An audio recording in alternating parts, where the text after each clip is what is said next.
सुशील, हत्यारे! सुशील! सुशील!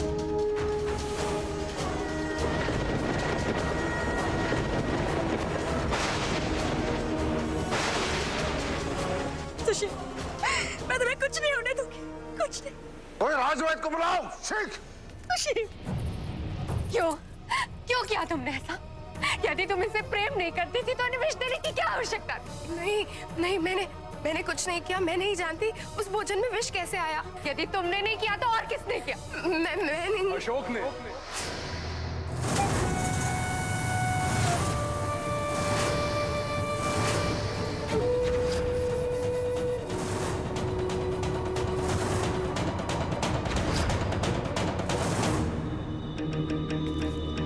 अशोक ऐसा कभी नहीं कर सकता सम्राट। वो आपके आदेश का उल्लंघन नहीं कर सकता। क्यों नहीं कर सकते हैं आचार्य? बाल्यकाल से सम्राट के हर एक आदेश का, हर एक निर्देश का उल्लंघन ही करते आए हैं वो। सभी साक्षी हैं, चिन्ह बन चुके थे वो। अशोक के अतिरिक्त दूसरा यहाँ पर कोई भी नहीं मेरे प्रिय भ्राता सुशील की हत्या करना चाहता, और संभवतः इसलिए उसने अवसर का लाभ उठाकर मेरे। श्यामक, पीठ पर वार करना नहीं मौर्य वंशों की परंपरा है, नहीं उनके संस्कार।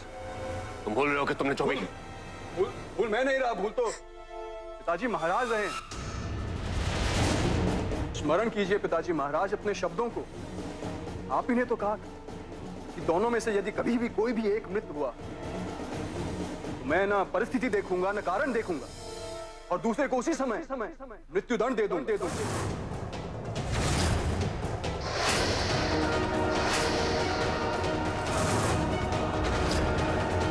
निर्णय आपको करना है, और देखना यह है कि आज एक राजा अपना वचन निभाएगा या फिर एक पिता अपने पुत्र को वृद्ध देख दूसरे को खोना नहीं चाहिए।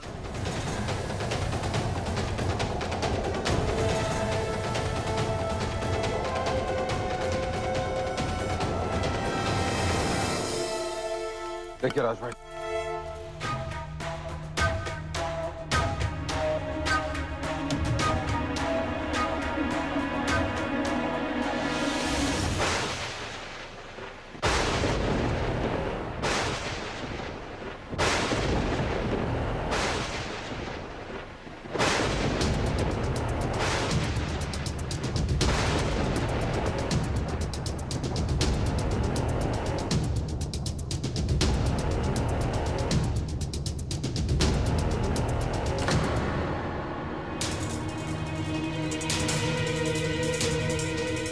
सम्राट, आपको न्याय करना ही होगा। यदि मेरे पुत्र को कुछ भी हो तो धर्मा का पुत्र भी जीवित नहीं रहना चाहिए। मगर सम्राट ने कहा था, इसलिए आपको आपकी बात, आपके निर्णय पर अटल रहना होगा। आप ऐसा नहीं कर सकते सम्राट। मैं अपने पुत्र को जानती हूँ, वो ऐसा कभी नहीं कर सकता। अशोक ने ऐसा कुछ नहीं किया है, वो निर्दोष है सम्राट। यही आशंका थी मुझे, इसी का भय था।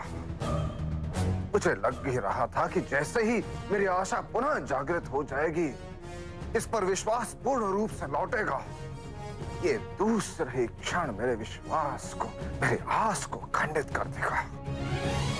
अशोक, तुमने अपना वचन तोड़ा है, किंतु मैं मगध सम्राट बिंदुसार अपना वचन नहीं तोड़ूंगा। नहीं, अपने शब्दों को मैं पूर्ण करूंगा।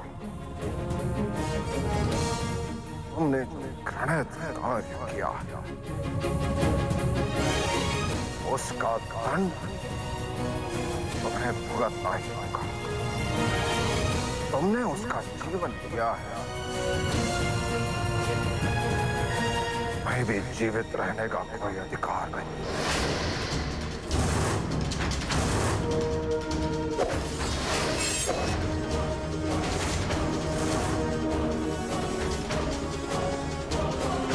सम्राट,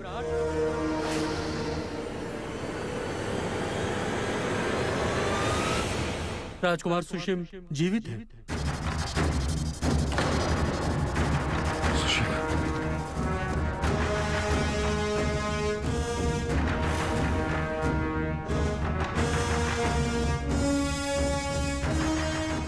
नाड़ी की गति अत्यंत धीमी है, श्वास चल रही है मंद मंद, उखड़ी नहीं है। इस चमत्कार का अर्थ ये हुआ कि तांत्रिक की मृत्यु के पश्चात भी सुषिम की शक्तियां पूर्ण रूप से समाप्त नहीं हुई हैं। उस विष को निष्प्रभाव करने के लिए कुछ औषधि दीजिए शीघ्र। मैं अपने पुत्र को जीवित देखना चाहता हूं। राजकुमार को उनके कक्ष में ले चलिए। और शीघ्र ले जाओ।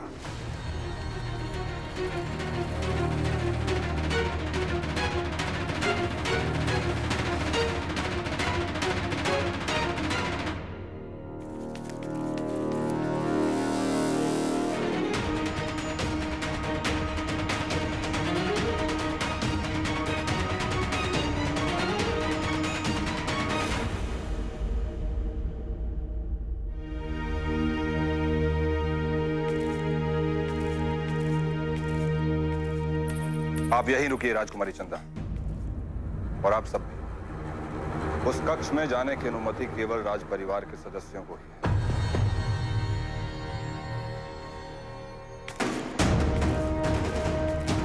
हे ईश्वर, सुषिम को बचा लीजिए। मेरी ये प्रार्थना स्वीकार कर लीजिए। मैंने कभी कल्पना नहीं की थी कि उस व्यक्ति की कुशलता के लिए मुझे प्रार्थना करनी होगी जिसने अशोक और उसके परिवार को प्रताड़ित किया हो, उन्हें यातना दी हो। परंतु इस समय मैं यही प्रार्थना करती हूँ कि सुषिम शीघ्र स्वस्थ हो जाए, वो बच जाए, क्योंकि सुषिम के जीवन के साथ मेरे अशोक का जीवन जुड़ा है। सम्राट, विष के प्रभाव से रक्त गाढ़ा हो गया है, जिसके कारण हृदय द्वारा रक्तचाप बनाए रखे जाने की क्रिया अवरुद्ध हो रही है। मुलेठी का रस? यदि इसे किसी प्रकार मुलेठी का रस दिया तो संभवतः रक्त पतला हो जाएगा। निश्चित ही यह औषधि अचूक सिद्ध हो सकती है। धर्मा, मेरे पुत्र से दूर रहो। पुत्र मार देता है और माँ उपचार करके पुत्र को बचा लेती है, किंतु इस बार नहीं। जैसे अनर्गल बातें कर रही हो चारू मित्रा। इस समय सुषिम के प्राणों की रक्षा अत्यंत महत्वपूर्ण है। सम्राट कुछ भी हो जाए, किंतु मैं धर्मा को अपने पुत्र के समीप नहीं जाने दूंगी। रहने दीजिए मां, आज देखते हैं कि नियति को क्या स्वीकार है। सम्राट बिंदुसार के दोनों पुत्र जीवित रहते हैं या दोनों में से एक भी नहीं। कैसी बातें कर रहे हैं भैया अशोक?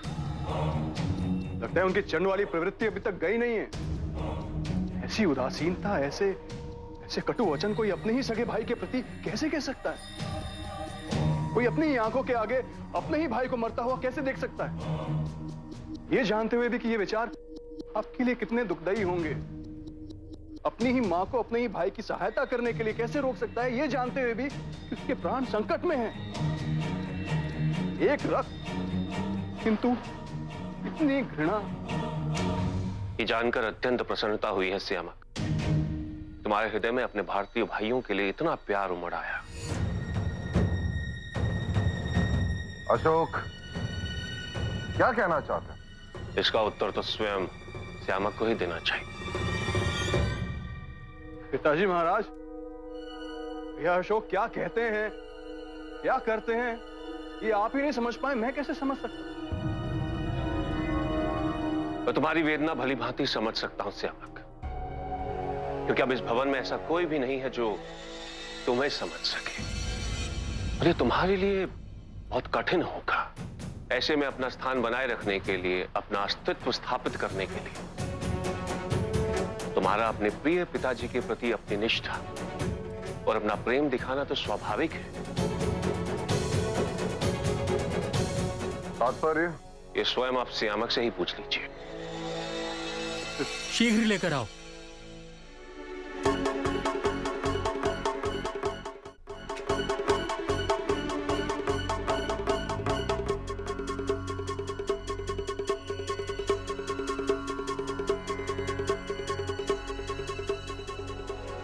सम्राट, अनामिका में स्थित नस हृदय से जुड़ी होती है। यदि ये मुलेठी से बनी औषधि प्रभावी हुई तो कुछ ही क्षणों में निश्चित ही शुभ परिणाम प्राप्त होंगे।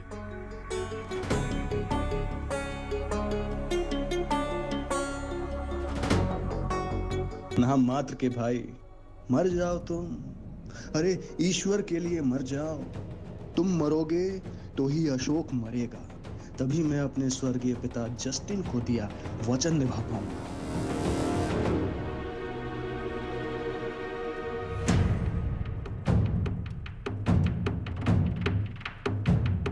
सम्राट, औषधि अपने प्रभाव दिखा रही है।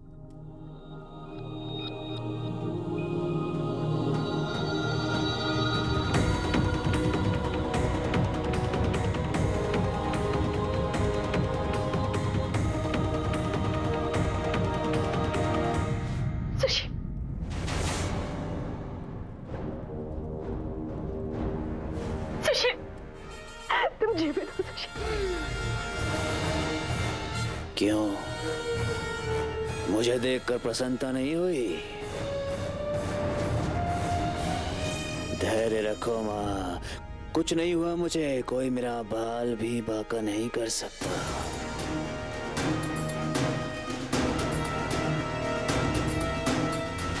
सत्य कहूं तो तुम्हें जीवित देखकर मुझे इतनी प्रसन्नता कभी नहीं हुई है, क्योंकि तुम इतनी साधारण मृत्यु के योग्य नहीं हो। तुम्हें मृत्यु मैं दूंगा सुशील, केवल मैं। मेरे प्राण लेने का अवसर चूक गया तू कायर, और ये तेरी सबसे बड़ी भूल सिद्ध होगी। कल सभा में इस घटना का निर्णय लिया जाएगा और इस षड्यंत्र में जिस किसी की भी सहभागिता सिद्ध हुई उसे कड़े से कड़ा दंड दिया जाएगा। राजकुमारी पद्मावती के पास भी सुसंगत तर्क होने चाहिए, साक्ष्य होने चाहिए, अन्यथा मैं उसे भी दंडित करूंगा।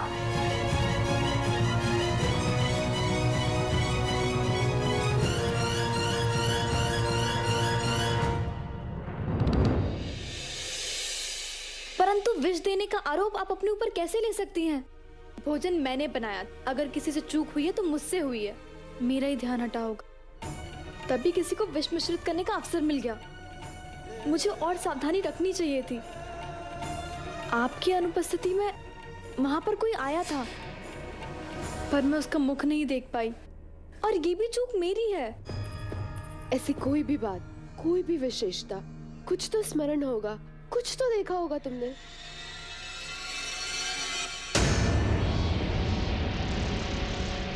पता नहीं क्यों मुझे ये सब विचित्र प्रतीत हो रहा है। राज परिवार के सदस्य की हत्या करने की कोशिश की गई, और वो भी मेरे व्यंजन से। मुझे ऐसा आभास हो जैसे कोई राजकुमार अशोक के विरुद्ध षड्यंत्र रच रहा है और राजकुमार अशोक को क्षति पहुंचाना चाहता है। इसके लिए उसने मुझे माध्यम बनाया, मेरा उपयोग किया। वो तो ईश्वर की कृपा है कि अशोक के लिए बनाया हुआ अन्नकूट का साग पहले सुशील ने खा लिया, अन्यथा अशोक।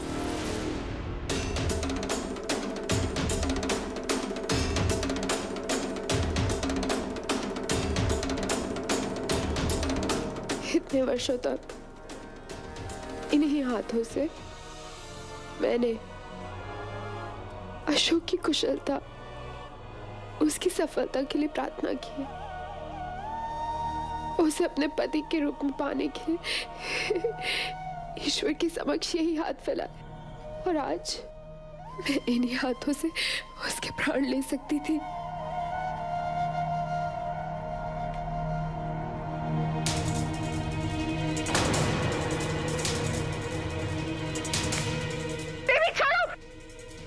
ये आप क्या कर रही हैं? अपने आप को दंड क्यों दे रही हैं? क्योंकि ये सब मेरे कारण हुआ।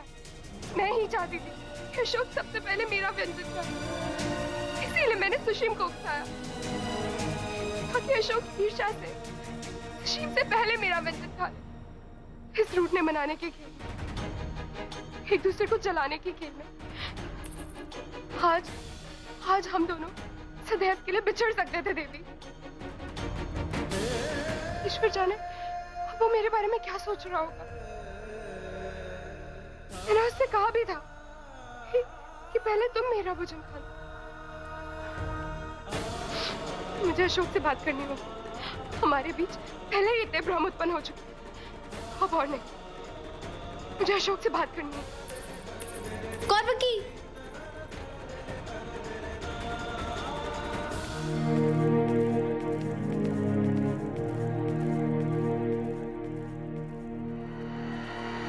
जब तुम जैसा आज्ञाकारी पुत्र अवज्ञा कर सकता है, अपने पिता के निर्देशों का उल्लंघन कर सकता है, उनकी चेतावनी को भूलकर मेरी हत्या करने का प्रयास कर सकता है, तो फिर मैं तो दुष्ट हूं, और मेरा जैसा दुष्ट तो कुछ भी कर सकता है। मेरे लिए पिता की बात का कोई महत्व नहीं। बहुत हो चुकी लुका छुपी और छदम लड़ाई। अब तो तुम मृत हो मेरे भाई, मृत।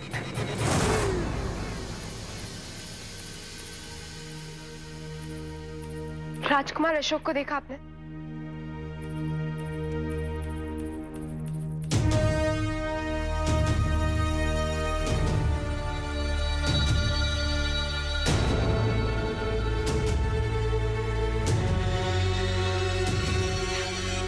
दंड मुझे दो।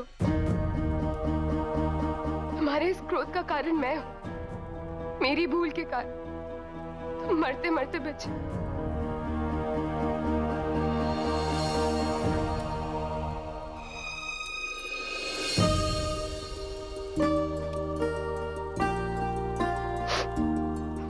मैं तुम्हारी अपराधी हूं, पर मेरा विश्वास करो, तुम्हें सुरक्षित देख मुझे बहुत बहुत प्रसन्नता हुई है।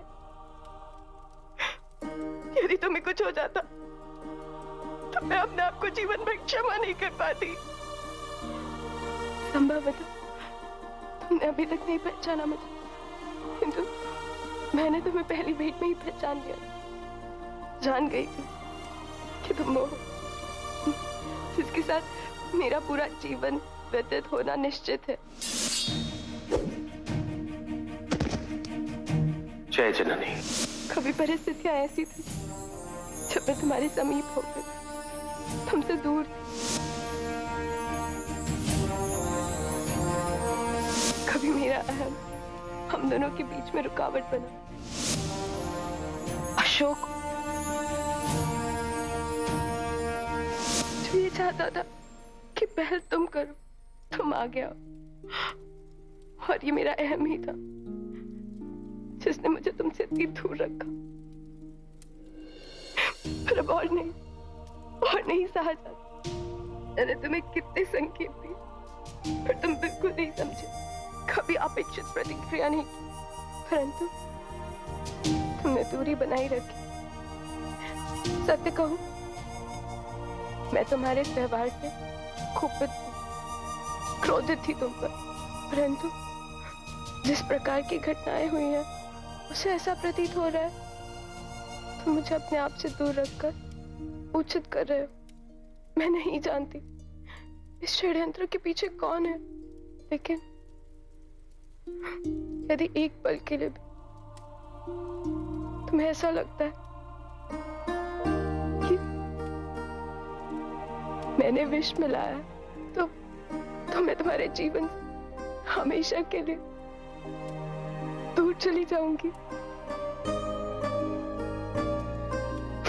परंतु तुम कुछ कहो, मैं तुम्हें बताना चाहती हूँ कि मैं तुम्हारी थी, तुम्हारी हूँ, और सदैव तुम्हारी रहूंगी। आगे तुम्हारी इच्छा।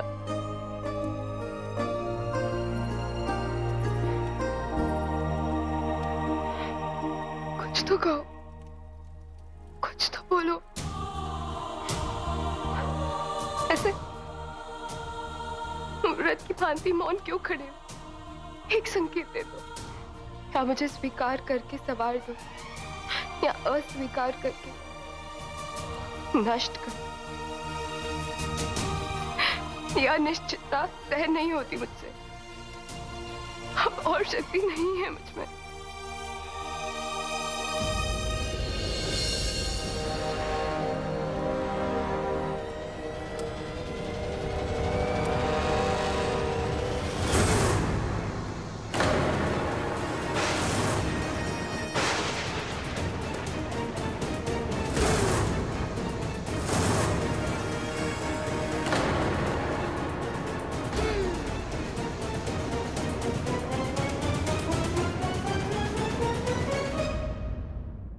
For more updates, log on to colorstv.in.com.